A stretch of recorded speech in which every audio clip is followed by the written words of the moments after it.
नमस्कार. न्यूज डंकामध्ये मी महेश विचारे आपल्या सगळ्यांचं मनपूर्वक स्वागत करतो. मित्रांनो, महाराष्ट्रामध्ये विधानसभा निवडणुकांचे निकाल लागल्यावर विरोधकांनी म्हणजे महाविकास आघाडीने जे काही आरोप करायला सुरुवात केली आणि खापर फोडायला सुरुवात केली ते प्रामुख्याने ईव्हीएमवर. ईव्हीएम मशीन जे आहे त्याच्यामध्येच काहीतरी घोळ आहे.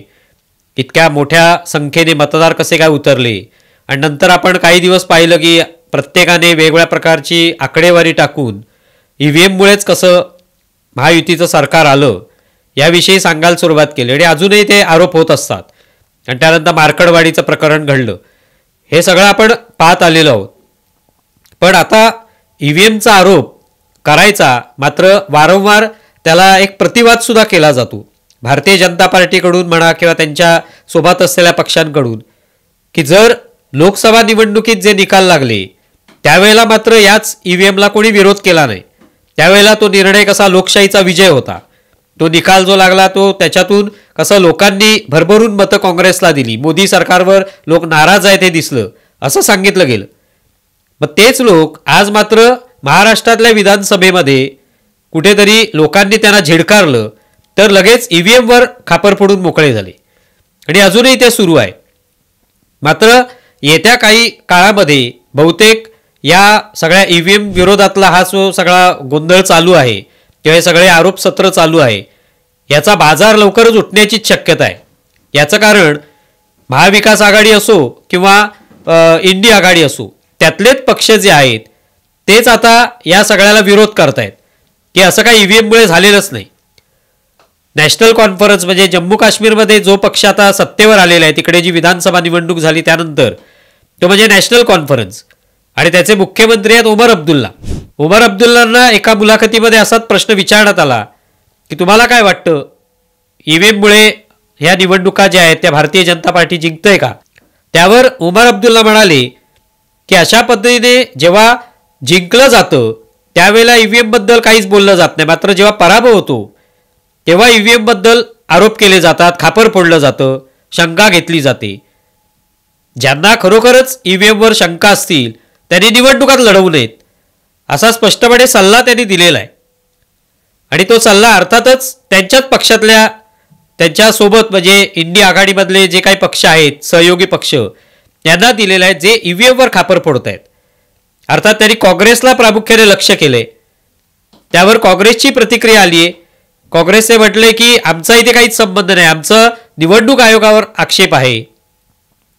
प्रामुख्याने ईव्हीएमवर कोण आरोप करते तर शरद पवारांचा गट करतोय, उभाटा गट करतोय, समाजवादी पार्टी करते. आमचा निवडणूक आयोगाला आक्षेप आहे असं काँग्रेसचं म्हणणं आहे. अर्थात महाराष्ट्रामधले काँग्रेसचे नेते ईव्हीएमच्या विरोधात बोलतायत तो भाग वेगळा. पण एकंदरीत ओमर अब्दुल्ला यांनी आरसा दाखवलेला आहे आणि त्यांनी म्हटलं की मी स्वतः लोकसभा निवडणुकीमध्ये पराभूत झालो पण या ठिकाणी विधानसभा निवडणुकीत मी जिंकलो. तर मी जेव्हा पराभूत झालो त्यावेळेला मी काही आक्षेप घेतला नाही की ईव्हीएममुळे मी पराभूत झालो आणि त्याच पद्धतीने आता जिंकलो त्यावेळेला मी गप्प बसलेलो नाही. मला जे काही मतं मिळालेली आहेत ती जनतेने दिलेली आहेत. जनता ठरवते की एखाद्याला निवडायचं दुसऱ्या दिवशी कोणाला पराभूत करायचं ही जनता ठरवते. हे ओमर अब्दुल्ला यांचं मत आहे आणि भलेही ते काँग्रेसला सांगितलेलं असो किंवा जे विरोध करतायत त्याला सांगितलेलं असो पण ते योग्य मत आहे. तशाच पद्धतीचं मत आता तृणमूल काँग्रेसने व्यक्त केले. तृणमूल काँग्रेसचे नेते सरचिटणीस अभिषेक बॅनर्जी त्यांनी हे मत व्यक्त केले. त्यांनी म्हटले की ज्यांना ईव्हीएमवर आक्षेप असेल त्याच्यावर शंका असेल त्यांनी निवडणुका लढवू नयेत. कशाला निवडणुका लढवायच्या? लढवूच नका तुम्ही निवडणूक. आणि त्याशिवाय तुम्हाला जर खरोखर आक्षेप असेल तर निवडणूक आयोगात जा. ते ईव्हीएम मशीनचा आम्ही कसं ते हॅक करता येतं हे दाखवून देऊ असा एक प्रकारे आव्हान द्या निवडणूक आयोगाला ज्यांचा ज्यांचा विरोध आहे त्यांनी. तर असं त्यांनी एक विचारणा त्या ठिकाणी केली की ज्यांचा विरोध आहे त्यांनी एक डेमो दाखवावा की कसं हॅक करता येतं मशीन, पण नुसते आरोप करू नयेत. तर इंडिया आघाडीतले जे महत्त्वाचे पक्ष आहेत नॅशनल कॉन्फरन्स असेल किंवा अभिषेक बॅनर्जी असतील, तृणमूल काँग्रेस असेल, यांनीच आता यांच्या या आरोपांवर किंवा खापर फोडण्याच्या पद्धतीवर घाव घातलेला आहे. आणि ते त्याला विरोध तरी कसा करणार ईव्हीएमला? कारण स्वतः ममता बॅनर्जी या मुख्यमंत्री झाल्या, त्या ज्या जिंकल्या निवडणूक पश्चिम बंगालमधील, त्यावेळेला ईव्हीएममुळेच तर जिंकलेले आहेत. तिथे ईव्हीएमचाच वापर केलेला आहे. तर तिथे त्या जिंकल्यावर त्यांनी कधी म्हटलं नाही की ईव्हीएममध्ये काहीतरी घोळ आहे त्यामुळे मी जिंकले. तिथे नॅशनल कॉन्फरन्स जी जिंकली जम्मू काश्मीरमध्ये, तिथेही त्यांचा विजय झाला, निवडणूक झाली, ती सगळी ईव्हीएमवरच झाली. कोणत्या तोंडाने हे सगळे पक्ष जे आहेत ते आरोप करणार की ईव्हीएममुळे सगळं हे झालेलं आहे, ईव्हीएममुळे सगळा घोळ झालेला आहे, गोंधळ झालेला आहे. एका अर्थाने याच सगळ्या पक्षांमध्ये आता एक वाक्य तर राहिलेलं नाही आणि ते असणारही नाही. कारण मुळातच हे आरोप जे आहेत ते बिनबुडाचे आहेत, त्याच्यात कोणतंच तथ्य नाही. ते तथ्य केव्हा असतं? जर फक्त प्रत्येक निवडणुकीत भारतीय जनता पार्टी जिंकली असती तर ते शक्य होतं, तर तो आरोप करताही आला असता.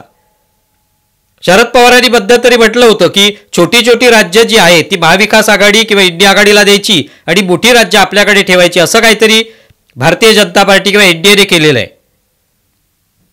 शरद पवारांसारख्या ज्येष्ठ नेत्याने असा आरोप केला होता. पण त्याच जम्मू काश्मीरमध्ये उमर अब्दुल्लानी स्पष्टपणे सांगितलं की असं काही होण्याची शक्यताच नाही. ज्यांना हे आरोप करायचे त्यांनी निवडणुका लढवू नयेत. त्यामुळे आगामी काळामध्ये या पक्षांमध्येच हे जे काही मतभेद यावरनं झालेले दिसून येतात, त्यातून हे स्पष्ट होतं की ईव्हीएमवरून जे आरोपांची राळ उठवली जाते गेले काही दिवस, ती येत्या काळामध्ये पूर्णपणे संपुष्टात येईल. काँग्रेसने आता यावर जी प्रतिक्रिया दिली आहे उमर अब्दुल्लांच्या वक्तव्यावर की आमचा काही ईव्हीएमशी संबंध नाही, म्हणजे हा आरोप आम्ही करत नाही आहोत, हे आरोप शरद पवार करतायत, उबाटा करते किंवा समाजवादी पार्टी करते, आमचा निवडणूक आयोगावर आरोप आहे. त्यामुळे एका अर्थाने काँग्रेस सुद्धा याच्यापासून लांब जाण्याचा प्रयत्न करते. आणि त्यातून हे लक्षात येतं की येत्या काळामध्ये हा जो काय आरोपांचा एक बाजार निर्माण केलेला, एक दुकानं उघडलेली आहेत, ती सगळी बंद होण्याच्या मार्गावर आहेत. भविष्यामध्ये ते दिसणार नाही. शेवटी हे सिद्ध करावं लागेल की जनतेच्या न्यायालयामध्ये जनता आपल्याला निवडून देते का, हे सिद्ध करावं लागेल. ही अशी खापर फोडून शंका कुशंका घेऊन निवडणुका जिंकता येणार नाहीत, हेच त्यातून दिसून येतं. तुम्हाला या संदर्भात काय वाटतंय जरूर कळवा. आमचा व्हिडिओ जास्तीत जास्त लाईक करा, शेअर करा आणि आमचे यूट्यूब चॅनल सबस्क्राईब करा. धन्यवाद. आमचा व्हिडिओ जास्तीत जास्त लाईक करा, शेअर करा आणि आमचे यूट्यूब चॅनल सबस्क्राईब करा. धन्यवाद.